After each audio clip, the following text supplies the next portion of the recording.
Well, guys, I have something right here that I have been waiting a while for. I have been really excited about what is inside this box ever since I went to the International Art Materials Trade Association conference way back in March. And this was slated to have a summer release, and I received this a couple days ago. It is August 29th.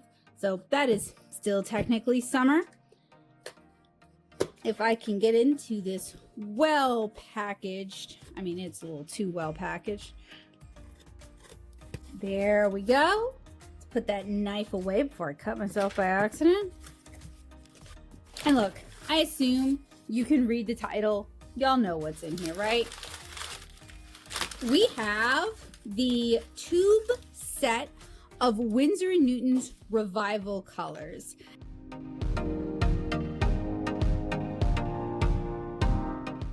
And I have been waiting for these. So this is the 6 color set. The half pan set is an 8 color set. I'm actually not sure what colors this set is missing, but to be honest, I felt like a tube set was going to be a lot more interesting and a lot more useful in my studio and how I work than yet another half pan set. Is also a little bit cheaper.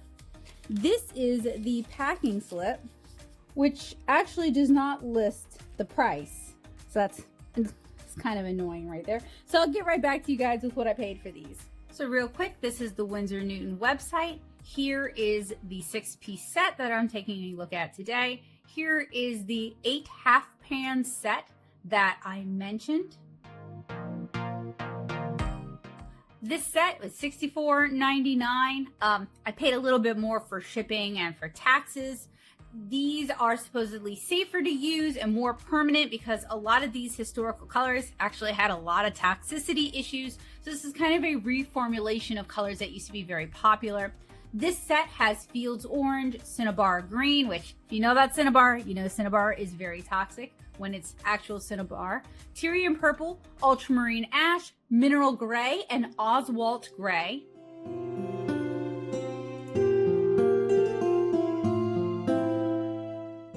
Here is the 8 half pan set. It's $98.99, so you guys can see it's kind of a significant difference in price. And this includes Aeolian Hue, Fields Orange, Viridian Hue, Cinnabar Green, Tyrian Purple, Ultramarine Ash, Mineral Gray, and Ostwald Gray. So it's Aeolian, which you can still get variations of an Aeolian hue pretty commonly, so that wasn't that exciting to me. Viridian, same sort of thing. You can very easily get variations on Viridian. True Viridian is actually kind of unimpressive. So the hue version of Viridian is that beautiful, almost phthalo green color that we think of. So I have tried Viridian before. I have tried Aeolian before. It was Tyrian Purple, Cinnabar Green, Ultramarine Ash, Mineral Gray, Ostwald Gray, Fields Orange that were really exciting for me, particularly Tyrian Purple. Here we are back at the desktop. So the back of this cute little box says, discover 6 new revival colors. Beautiful, historical, vibrant, and gray tones from the past. Now safer to use and more permanent over time. Includes 6 tubes, 5 milliliter of professional watercolor. So our Fields Orange is PO, it looks like 67. It is a Series 2. Our Cinnabar Green is PY138, PG36. It is a Series 2. Our Tyrian Purple is a PV37, PR202. It is a Series 2. Our Ultramarine Ash is PG23 and PB29. It is a Series 3. Our Mineral Gray, oh, that is so hard to read. It looks like it says PBK19, PW6, PB29. I will double check that against the tube. It is a Series 1. And our Ostwald Gray is PBK6, PW5, PY42, and it is a Series 1. If you are new here, hi, hello, welcome. I'm Becca Hilburn. If you are old here, welcome back. I am a watercolor comic artist and art supply reviewer. I paint the watercolor comic 7-inch Cara, which you can read as a webcomic at 7inchcara.com. And what this means is I paint a lot, and I paint a lot of tiny little faces.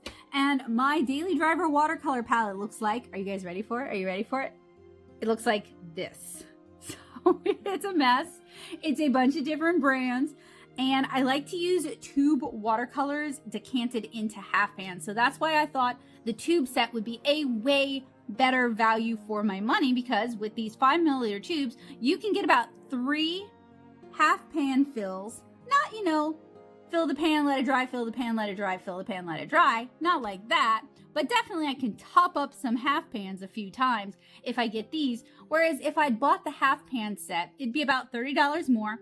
I would get a palette that I don't really need. And it's in a format that while I will use it, I tend to be overly precious about my half pan sets. And I want to actually use these colors because I fell in love with Tyrian Purple way back when the Holbein Iridori line had a Tyrian Purple, and I have been searching for a good Tyrian Purple ever since. So what I want to do with you guys today is I want to swatch these colors, and then I actually want to look up the historical significance of these colors. So probably head on over to handprint.com or maybe Wikipedia, and us just kind of talk about that because I think it's really cool. And I think art history doesn't spend enough time talking about the materials that actually made that art. So here is Fields Orange, Cinnabar Green, Tyrian Purple, Ultramarine Ash, Mineral Gray, and Ostwald Gray. And what I want to go ahead and do is set these up myself into half pans. All right, so I have an empty tester palette. I just get these on Amazon. I have some magnets. I have some empty half pans, and I'm pretty much ready to set these up.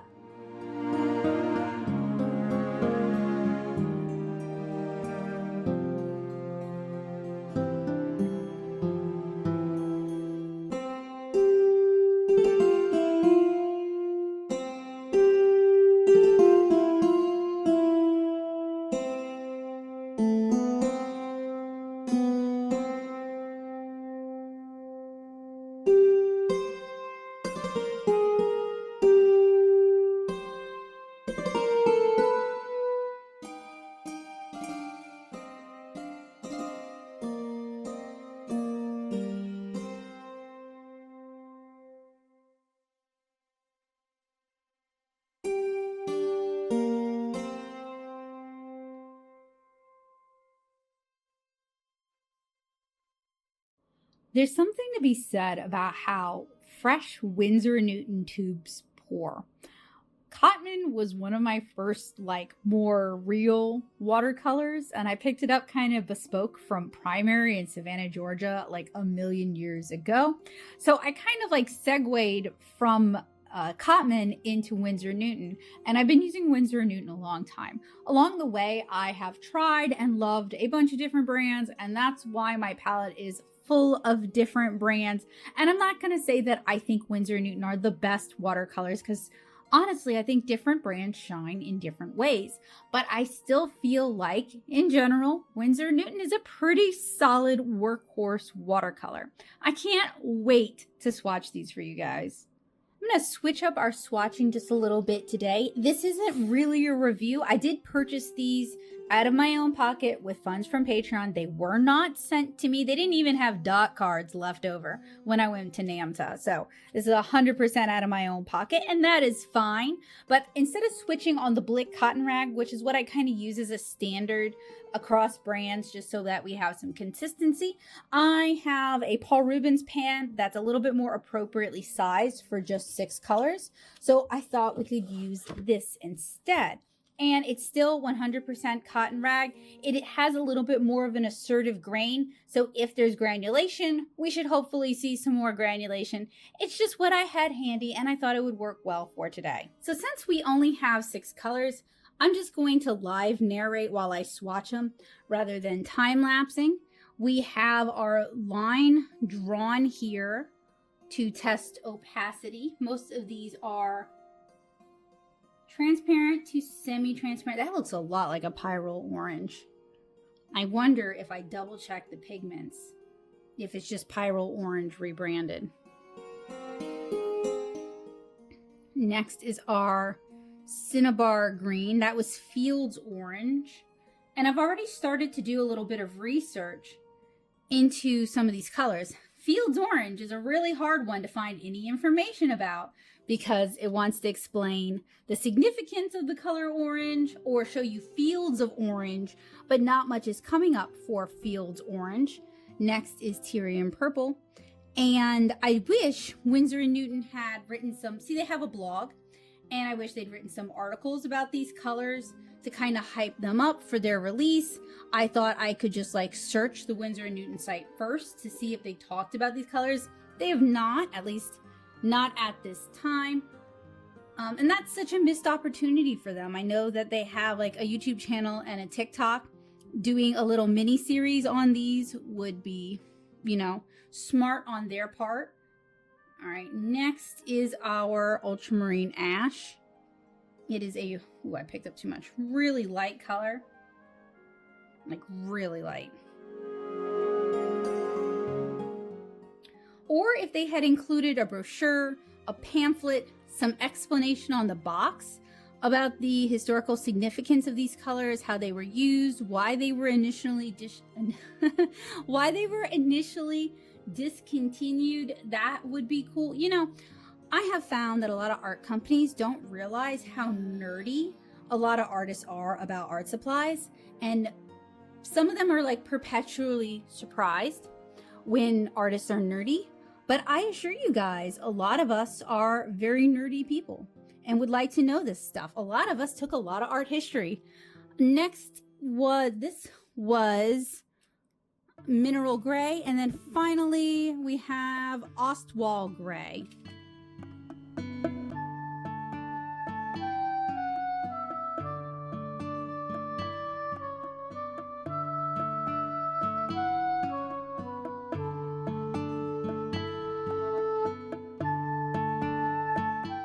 So unfortunately, my recording messed up and it didn't catch the audio for this. But what I decided to do was lay down some water swatches and then dip the paints into them so we could see if there was any interesting effects or any interesting granulation. I was really kind of hoping that Ultramarine Ash and the other two grays would do something a little bit more interesting than what we really saw.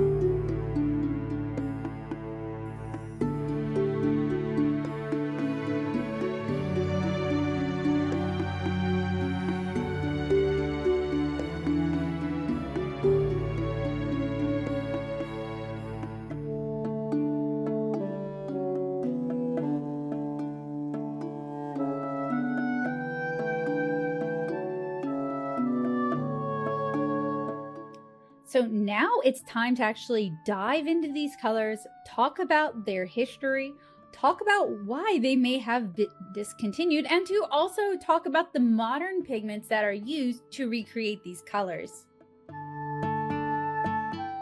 Winsor and Newton didn't provide a pamphlet or brochure, any sort of information about these colors or why these colors were chosen in particular, or the historical relevance of these colors. So I decided to do a little bit of digging, and with Joseph's help, we found an article from the London Graphic Center, which Winsor and Newton should totally link, and which I am definitely going to link down in the description. And this article was my starting point to start digging up information, because when I started with Fields Orange, y'all, trying to look up Fields Orange on the internet brings up fields of orange, it brings up color fields, it brings up the history of orange, but it does not actually bring up this color. So it wasn't until I found this article that I could actually start making some progress. So this particular Fields Orange uses PO67, which is pyrozoloquinolazone orange, and this was originally known as orange vermilion.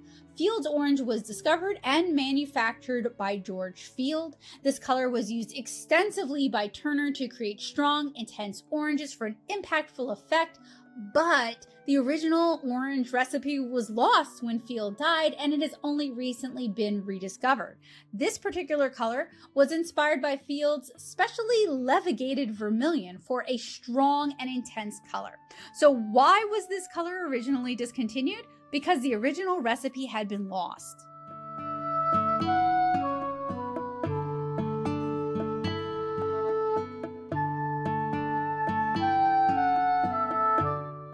This version of Cinnabar Green is made up of two pigments. We have PY138, quinothalone yellow, and we also have phthalocyanine green yellow shade. Now, originally, this came from a combination of toxic cinnabar or vermilion red and a bright green pigment, which often came from copper. And this created a really bright, vivid green hue that was really valued during the Renaissance and the Baroque periods. This was used to capture the verdant tones of nature, so it was a really popular color for landscape painters and decorative works. Later on, it was made using green copper tartarate or copper arsenic pigment, and this was used in the 18th century. This is very toxic, so you can understand why people stopped using this combination. Later on, the term Cinnabar Green was used to describe a pigment made from chrome yellow and Prussian blue, which is pretty close to what we're working with today. This was non-toxic, and it provided a beautiful green tone that was really popular during the Impressionist era. So why did it fall out of favor? Why was it discontinued? Because the original two forms were very toxic. The revised form is still available, and it's actually fairly common.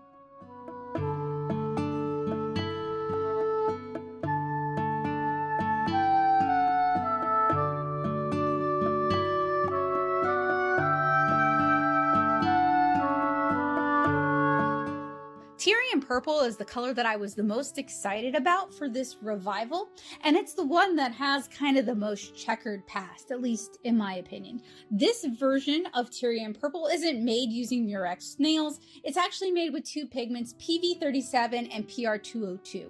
So we're working with dioxine purple and quinacridone crimson. Now, Tyrian Purple was a color of royalty because this was a really challenging color to get a hold of. The original recipes were lost. You need to use 10,000 snails to get just 1 gram of the dye, and it also has kind of fallen out of favor. And this is understandable. It's extremely expensive. We lost the recipes for extracting and processing. It is very labor intensive, and it's also kind of a disgusting process to make this paint. If you guys are interested in learning more about Tyrian Purple, I have a lot of show notes down in the description with loads of links for those of you who are curious. So why did this color originally fall out of favor? Well, it's expensive. It requires the death of 10,000 snails for just 1 gram, and the process itself requires fermentation, and it's really very time consuming and pretty gross. So I think this version of Tyrian Purple is one that we can all agree is just an easier version to work with.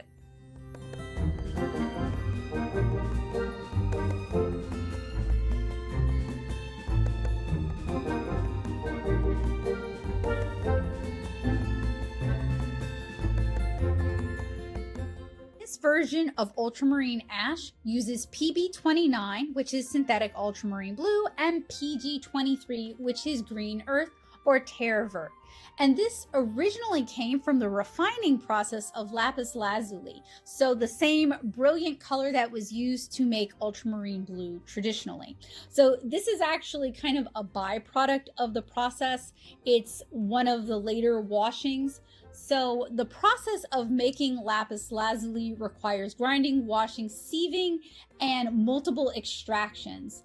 And, you know, the highest grade lapis lazuli was incredibly expensive. It was really rare, it was hard to get, and it was basically reserved for when painting the Virgin Mary to indicate her spiritual importance. So ultramarine ash is actually a much lower grade of ultramarine, and it's been valued as a blue glazing pigment, and it can be mined in 2 areas, Afghanistan and Chile.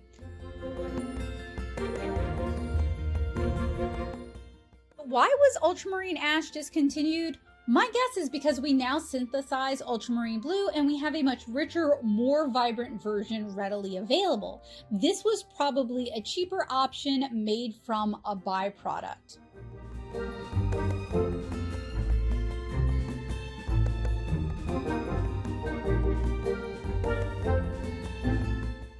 Winsor and Newton's Mineral Gray is made from 3 pigments, PBK19, PW5, and PB29. It's actually very similar to their Davies Gray, which uses PBK19, PW4, and PBK6 according to handprint. This is a semi-transparent gray with a greenish tone, and this is supposed to offer solutions to softer toning as well as granular textures, which I'm not really sure what they mean by that. And this was originally derived from naturally occurring iron oxides and carbonates. It was valued for its neutral, versatile tone and its ability to create subtle shadows and depth in artwork. This pigment has been a staple in artists' palettes for centuries, and it's appreciated for its earthy, understated quality and its connection to the raw elemental materials of the earth. So why was this color discontinued? Actually, this is a very popular color with paint companies like Sherman-Williams and Behr. So while maybe this color with this particular flavor of pigments from this particular brand is a newer addition, Davies Gray, which is very similar to this color, has been available for a while and is currently easily available.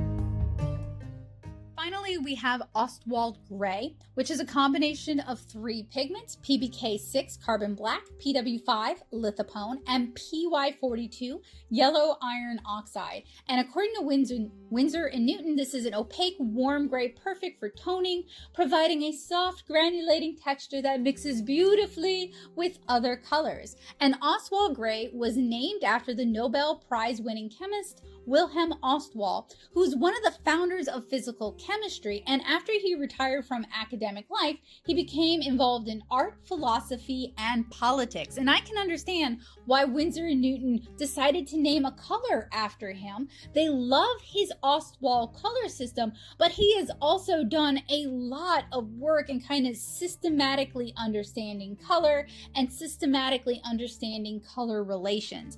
And I write a lot about him down in the description below, so if you guys are curious to learn more about this cool guy, I have more information and more links where you can find out more. So why was this color discontinued? It sounds like it wasn't. It's a popular color, but perhaps not one commonly available pre-mixed for watercolor. This is the sort of color that people might mix a variant of on their own to use as a toning color or as a shading color.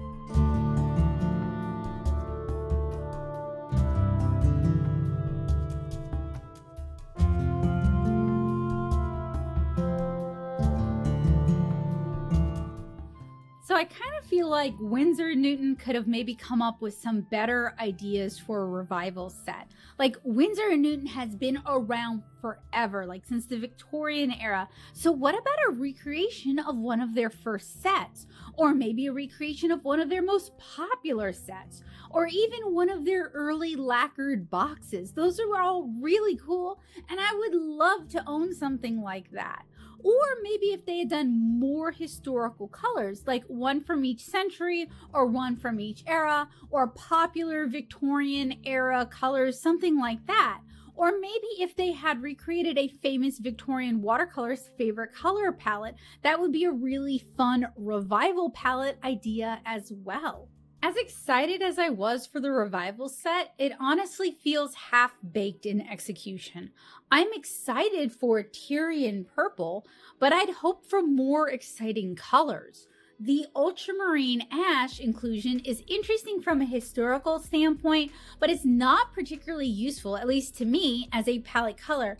And Mineral Gray is already so close to Davies Gray that it seems redundant. And honestly, it's also kind of boring as a color in and of itself, and it's a pretty easy mix to make.